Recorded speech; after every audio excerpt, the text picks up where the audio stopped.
Roy and I were just saying the other day, like, I'm just so lucky to have so many amazing guests, and they just keep getting better and better every week, Rory. You've had some really good guests. I'm feeling the pressure.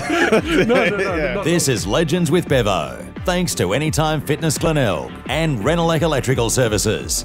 This episode of Legends with Bevo is proudly sponsored by Kookaburra Homes. Kookaburra Homes have been awarded South Australia's most professional home builder 2 years in a row. They're a true SA success story and are passionate about other South Australians sharing their success stories. If you find anything spoken about in today's episode distressing, please contact Mental Health Emergency on 131465.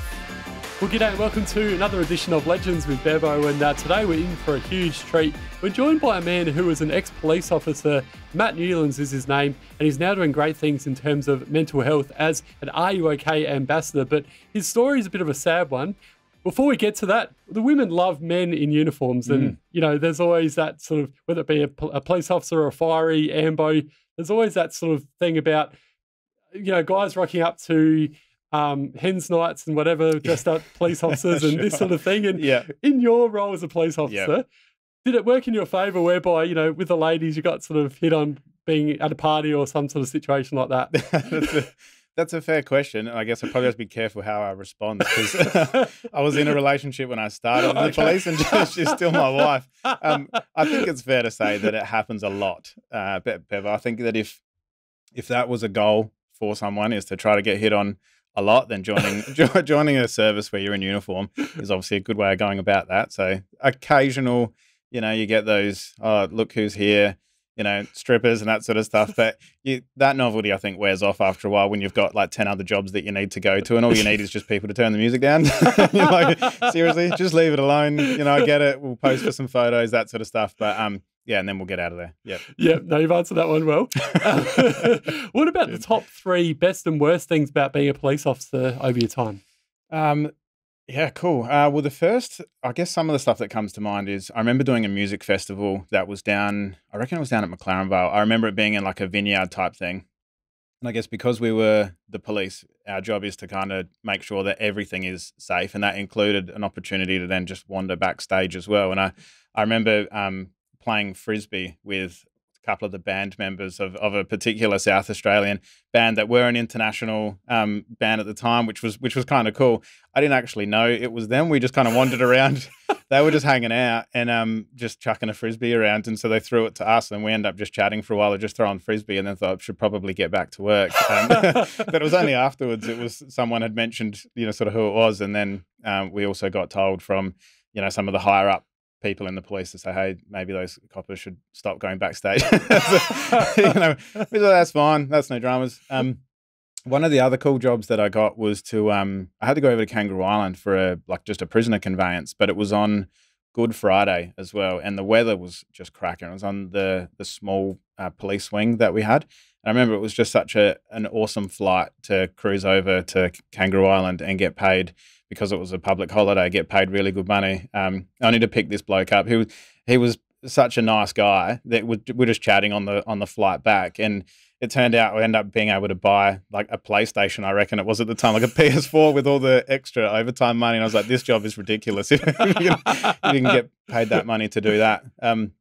So that was probably another cool story. And then I remember also going up to the top end during my time at State TAC with the team. We went up onto the lands, and we had to fly up. Sorry, mate. What's for those people out there that haven't heard of State TAC? What's that? What's that? Yeah. Okay. So the State Tactical Response Group is a part of South Australia Police, and it's I guess a smaller teams. There's a few teams there, smaller teams that target more of like the saturation style policing. So if you can imagine doing, you know, walking the beat on Hindley Street and just being additional troops in there, but also being able to respond and deploy to, say, larger scale jobs as well. So there was some conflict that happened up in the APY lands, up near the top end, the South Australian border.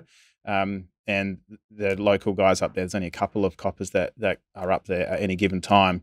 So they flew 6 of us in just to help out. And the countryside out there is, mate, I'd never been up there before. So to go up there with a few of your mates and just to get to enjoy the scenery. Yeah, there was parts of the job that up there that were pretty full on, and we worked long shifts to sort of restore a little bit of order up there. But the countryside out there is just magnificent. So again, to be able to just go up there for 4 days, I think we did in the end, and just be part of that was quite an experience. And again, we got paid to do it, so pretty good. 3 pretty cool things. Yeah. What about the sort of worst things that came with the job? I guess there's probably such a big filing cabinet in my head of stuff that that is pretty heavy, pretty traumatic, because it's just constant. And when people say, ask that question, and it's a pretty common question, what was the worst part about being in the police? And you go, well, do you want like the scariest? Do you want the most gruesome? Like, do you want the one that had the the worst decaying body? Like, there's so many different subcategories of that. I think like some of the hardest stuff to do though is I think just when you see what humans are capable of doing to each other, and that can be really, really difficult. Also, anything involving young children as well, like any crimes, whether it be abuse or death, is pretty hard to endure. But then I think there's also the parts of the job that impact family. So one doesn't just join the police or fire or ambulance on their own, or military for that matter. The whole family and your community buy into that process, because all of a sudden for years and years potentially, you're away from family events. You miss birthdays, you miss Christmases, you miss weddings and engagement parties, and you miss being at home with the family, you miss doing school runs, that sort of stuff. And there's certain parts then on the flip side that are good about that, in that you do work shifts. So sometimes you can then do, the school drop-offs and things. But generally speaking, for me anyway, the roles that I went into, mostly weekends, evening work, just meant that there was quite a disconnect from family over the years. And by the time I got out, I'd missed some pretty significant events. And what sort of made you want to get into the police force, in the first place, Matt? We mentioned before, you spoke off air before about, being 4 years old and wanting to be a police officer, and, you're doing your dream job. What was it that made you want to be a cop, I guess? I reckon I just thought it would be cool. It's probably one of the first things that came to mind, especially as a kid, 4 years old. I remember I had a family friend that came to my 4th birthday party. It was a friend of my dad's. He was in the job, and he rocked up in uniform and came out in the car. And certainly as a young kid, to connect in with those type of service roles, I think is pretty common, whether it be, military or emergency services. But then it just sort of stuck with me. And the reasons why, as I got older, it started to connect more in with wanting to create an identity, and also to be of service to my community, and I guess play my part in trying to make the community a better place. And that was a bit of a legacy concept, I guess, and thought that would be my opportunity to do that. And the first few days in the job, obviously it's a little while ago now, but how did you find it? Did they sort of meet your expectations, or?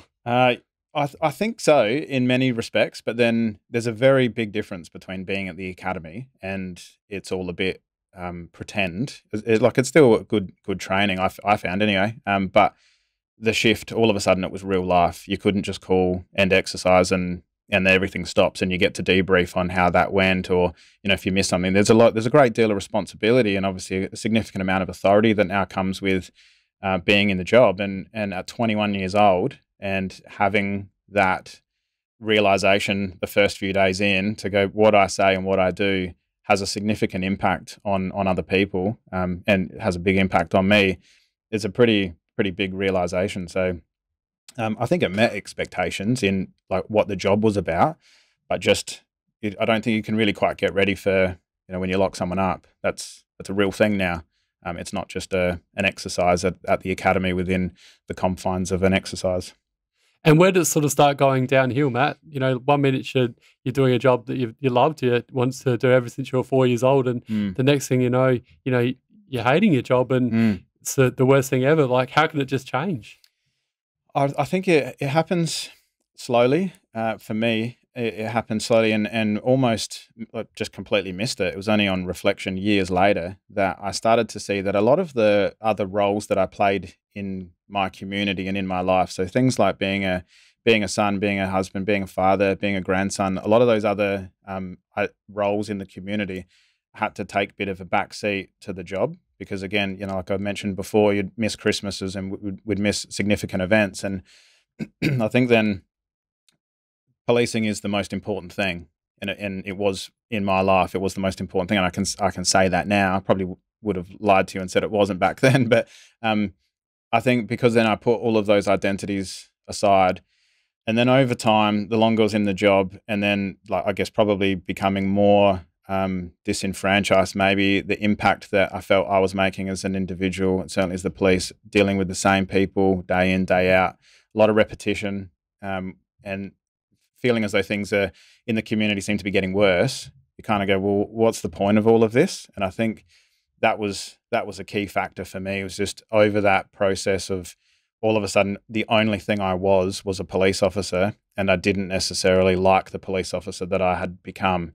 There was, a lot of things, just accumulation of trauma as well. I started just to doubt, well, I'm not really making the difference that I kind of thought I would. Yeah. And there was an incident that I guess would affect anyone, let alone a police officer, when they actually go to an incident and see that it's your friend that's committed a suicide.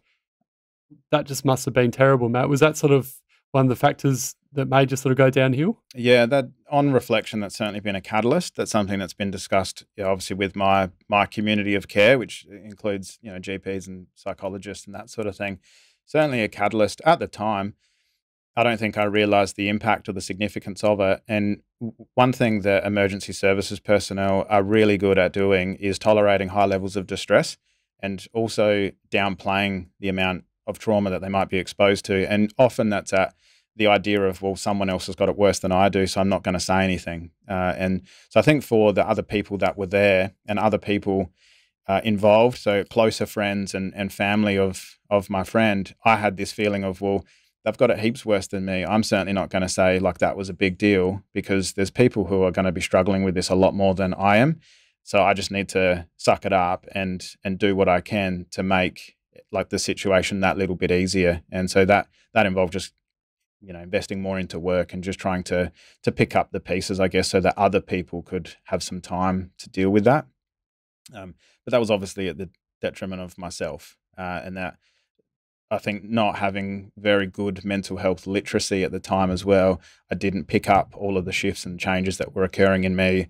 The lack of sleep, the reliance on alcohol to get to sleep, trying to work more, because when I was at work, I felt like I was in control. I had a role, I had a responsibility, a uniform, and all those things kind of made sense to me. But outside of that environment, on reflection, my life was falling apart in my own head. That was my own perception.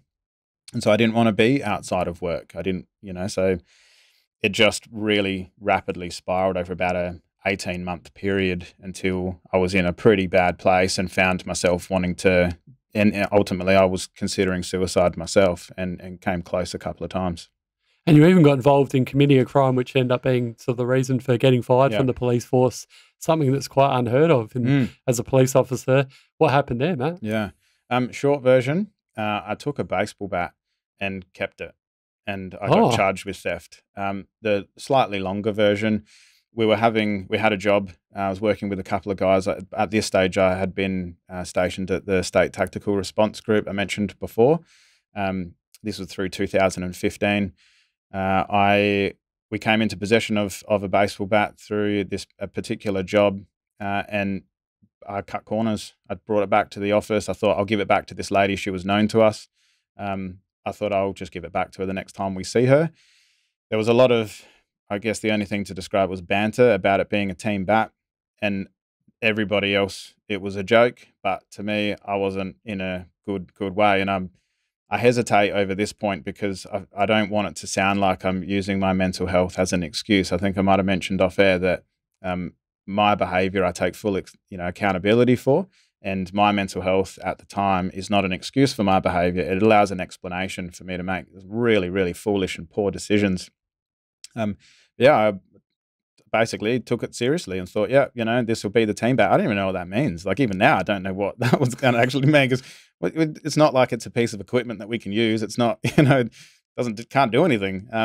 It was a foolish decision. Someone on the team reported like what they thought was truth out of the banter, particularly from me, and they were right. I had chosen to keep the bat, and yeah, which obviously then resulted in anti-corruption branch getting involved, and I was arrested for the theft of the bat.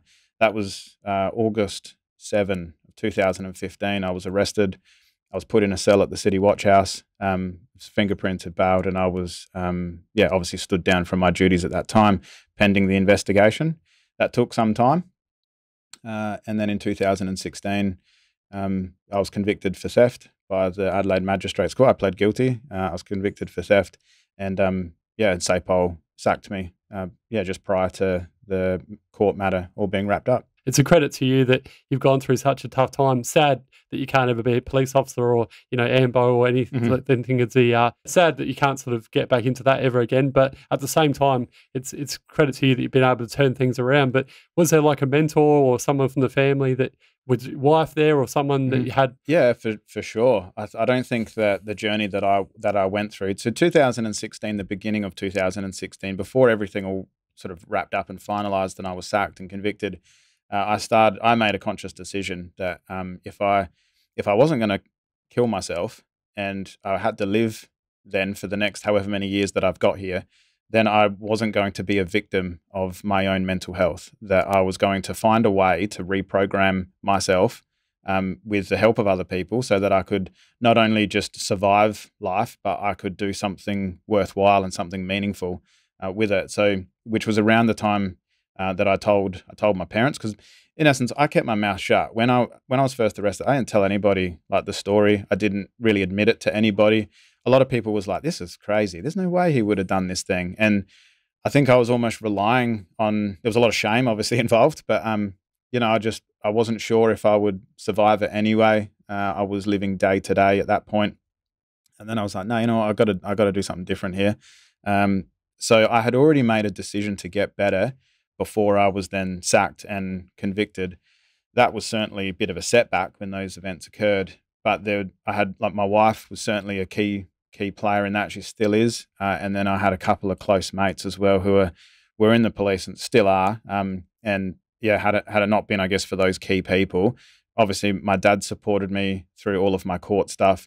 My mum was living interstate at the time, but she was certainly offering support as well. The amount of support that I had from like the police community, like my mates, who I really struggled to accept their support because I felt I had done the uniform and the job such a disservice, and I guess was so ashamed of myself for letting the community think, or to fuel that fire, that my mates who were now in the job were having to almost suffer the results of the reputation that I was leaving behind, that coppers are corrupt and all this sort of stuff. And I was feeling that. I was in the media, it was in the Advertiser, it was on Channel 7 News when I had all the media throwing out the front of court and all that stuff. The hardest part for me was worrying about what impact that would have on my mates that were still in the job, and that they would have to put up with the community abuse, I guess, towards them. But yeah, had it not been for a couple of mates, my wife, my parents, I've got two brothers, both of them were extremely supportive of me through that period. There was a time there where a handful of guys had me basically on suicide watch. They were checking in with me each day. I'd made it quite clear that I intended to die, and they helped navigate that process with me. And then I thought, well, if I had that level of support, others might not. And there's others that don't necessarily need to get themselves arrested. They don't need to get themselves to the point where they are considering killing themselves or are lacking meaning or purpose in their life anymore. What can I do then to help just start opening up conversation about it? Which is one of the reasons, is the reason why I'm so closely connected with Are You OK as a community ambassador, because for me, conversation saved my life. And that's obviously what Are You OK is about, is trying to educate community members so they have confidence to have difficult conversations with each other. Because for me, if I didn't have those conversations, I'd be dead. Powerful stuff, Matt. And I'm a big believer as well that we all make mistakes, and and I'm one of those where I've had friends of mine have done the wrong kind of thing, and I've always had their back, and they're always thankful for that. So I can sort of vouch for, and I guess that's what true friends are, that they'll have your back regardless of situations. And obviously your wife, she's an amazing lady that she stood up for you as well, and your mum and dad. That's just, it's so great to hear that because at the end of the day, like, you're a good guy, and we all make mistakes with people do different things wrong, and we're only human at the end of the day. So Well, I think it's yeah, that's a good point, because then I think often though we can get caught up in the past defines who we are, and I think because in many circles society also does that too. So there's probably still rooms that I could walk into now where people would think that I'm a corrupt cop and a thief, because I am, at the end of the day, I am a convicted ex-cop, for a theft matter. So that's okay. It's the individual though. I refuse to be defined by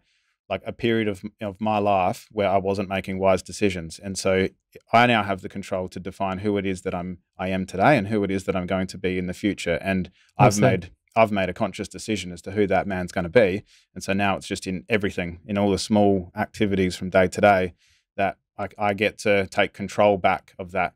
And yep, I've got a lesson that I learned from, and people can pass judgment. But I say to people, there's nothing you can think of me or call me that I haven't thought of myself or called myself at some point.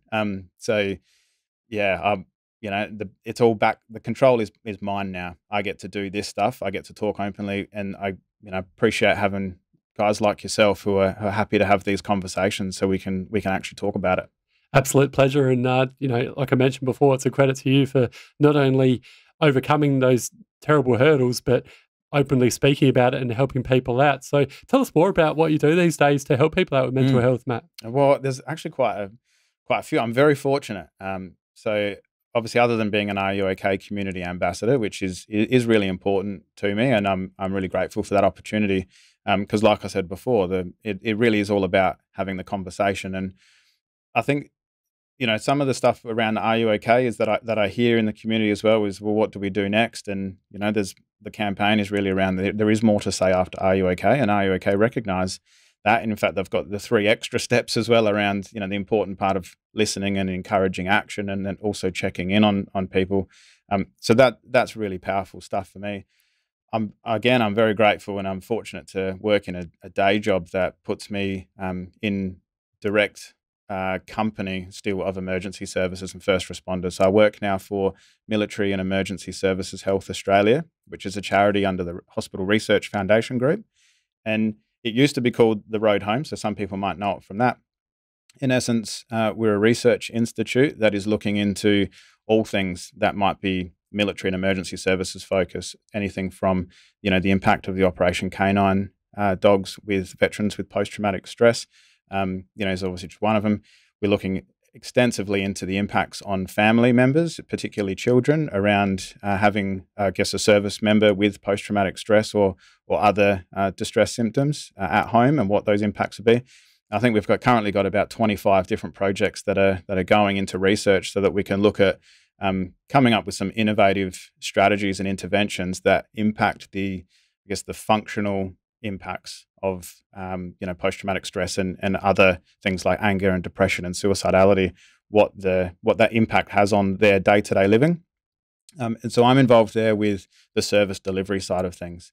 So again, very lucky. My day now consists of talking to military and emergency services personnel who either might be navigating their own mental health challenges, or are the heads of different welfare or employee assistance sections, and looking for different strategies around supporting their members. And because we sit independent from all of those bigger organisations, we really do get an opportunity to get, on the front line with them, with no agenda other than how can we best serve those that have served us.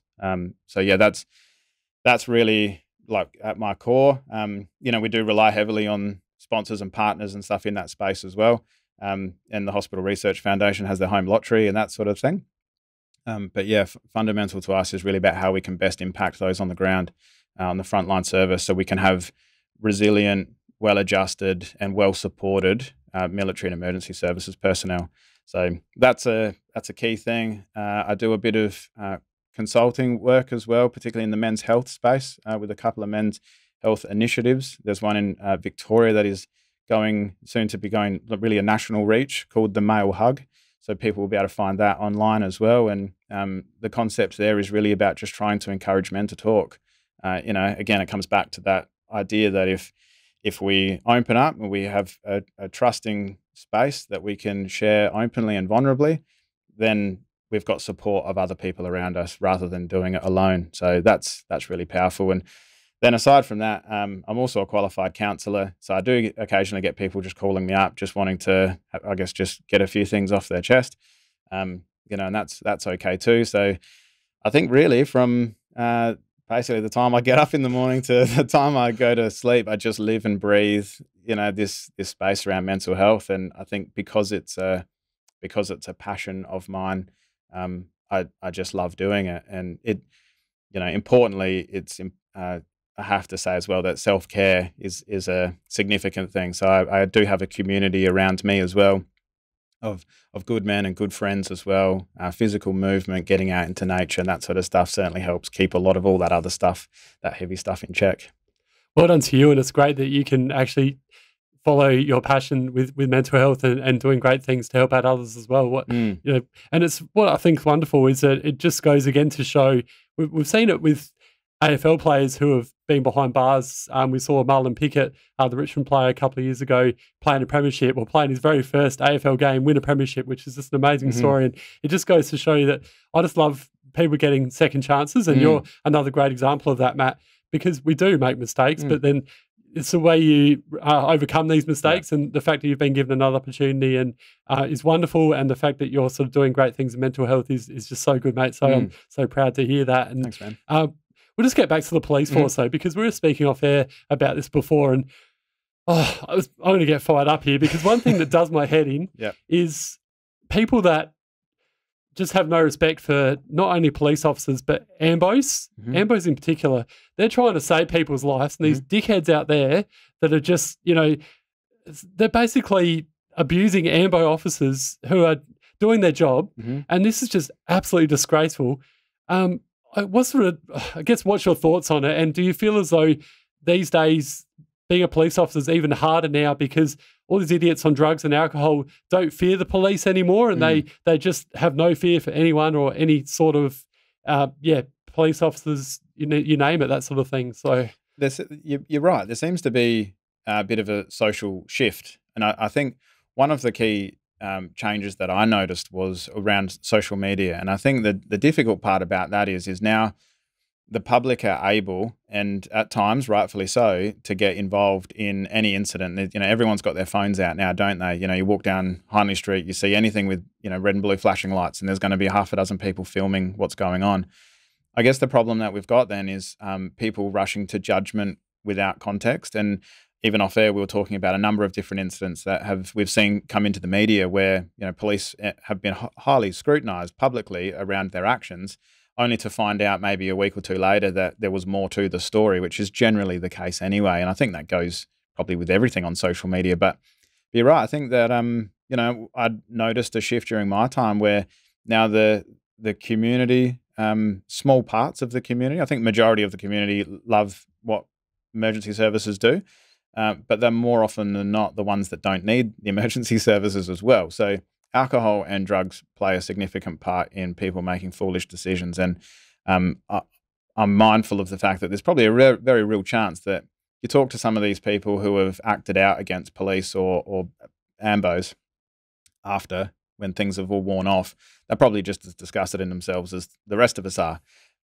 But I think that we need to do something about trying to stop that from occurring in the first place, because police, they've got stuff that they can protect themselves with.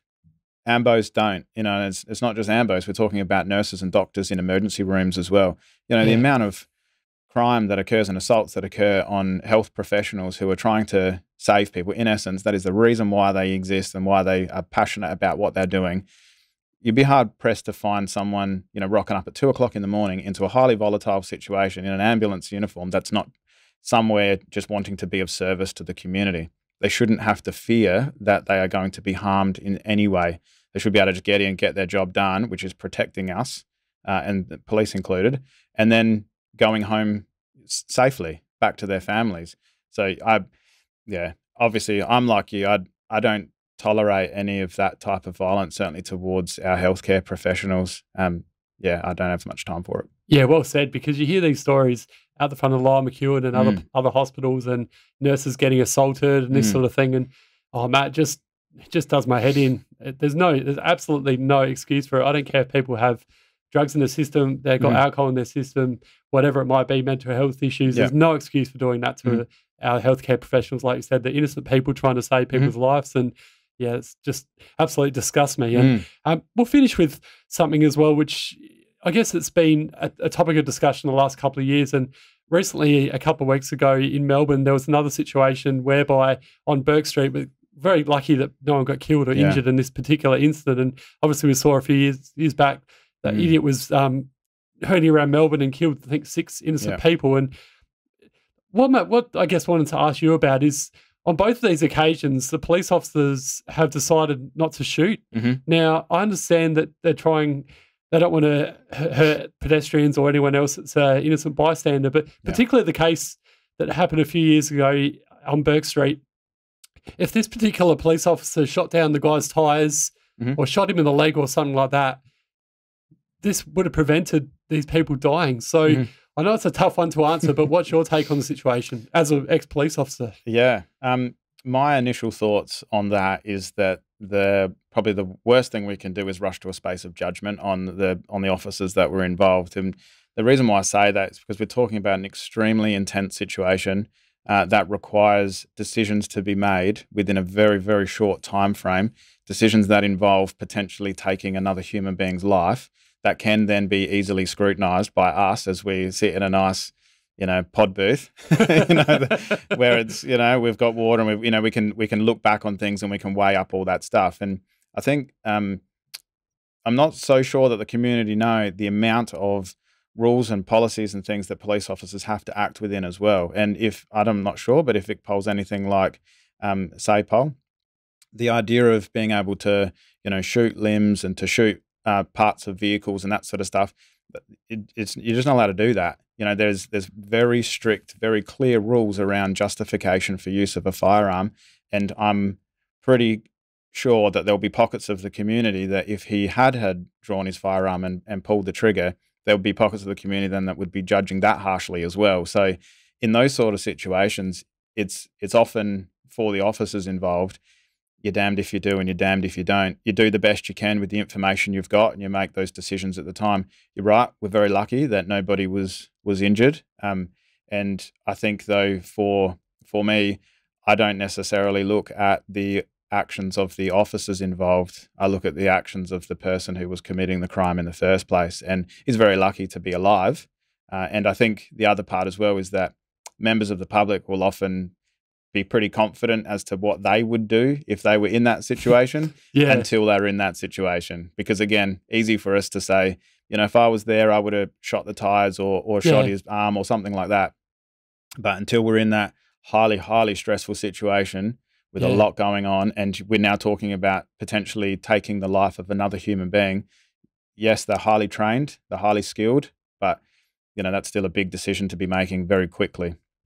Very well answered. Yeah, I guess you're damned if you do and damned if you don't, like you said. And I wonder if they might change the rules in the future, because we don't want to see situations like that where more people get killed. But it is one that a lot of people can look at from different ways. But I think you've answered it really well. So, and when you first started in the police force versus when you finished up, had you noticed a lot of the numbers dropping off in terms of the academy because of how hard it is now to be a police officer? Yeah, that's an interesting question, and I'm not actually sure I've got an answer to that. And I even when I was thinking about that question, obviously I sent it through earlier, and I was thinking, I've heard that the average lifespan, if you like, or career lifespan of a police officer is 7 to 8 years. I don't know if that's true or not.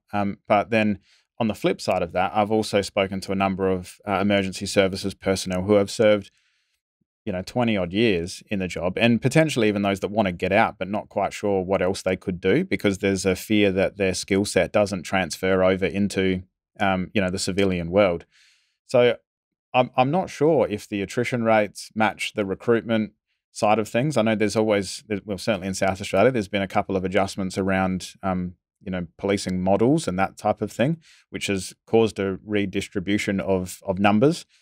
I guess at the end of the day, that's it probably depends on how you interpret the numbers that they report on, isn't it? So if they need funding, they'll probably say they're understaffed, and if they want to reassure the community, they'll say that they're adequately staffed. So again, I think you're probably damned if you do and damned if you don't answering that one. So yeah, the short answer to that, I'm not real sure, Bevo. It is a really, really difficult job to do, and it always has been, always will be. There's going to always be constant evolutions and complexities that maybe, others years gone by have had to experience that don't anymore.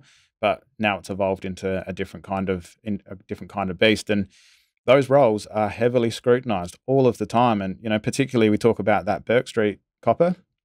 I have no doubt that he's replaying that over and over in his head and questioning whether he did the right thing or not. And I think that can also be one of the biggest barriers for I guess any emergency service personnel as well around, well, did I do the right thing? Yeah. Because we are talking about a high stakes role. Like there's high risk, there's high stakes, and there's significant impact. It's not like if you make a mistake in your workplace that, that's all right. Nobody gets hurt. When you're talking about these jobs, people do get hurt. It does impact people. And this is a perfect example of mental health, because he could quite easily go down the same path as you, Matt, because he's just revisiting what happened, and let's hope, fingers crossed, that he's actually okay. So, now, mate, I could be talking to you forever and ever. This has just been such an amazing chat. Thanks so much for joining us, the Legends of Bevo, Matt Newlands. Well done again for overcoming your horrible battles that you've been through with mental health, and now come over the other side and doing wonderful things as an ambassador for Are You OK, and all the other excellent things you're doing as well with the military. So keep up the great work. Thanks, and we look forward to speaking again in the future. Cheers, mate. Legend. Thank you.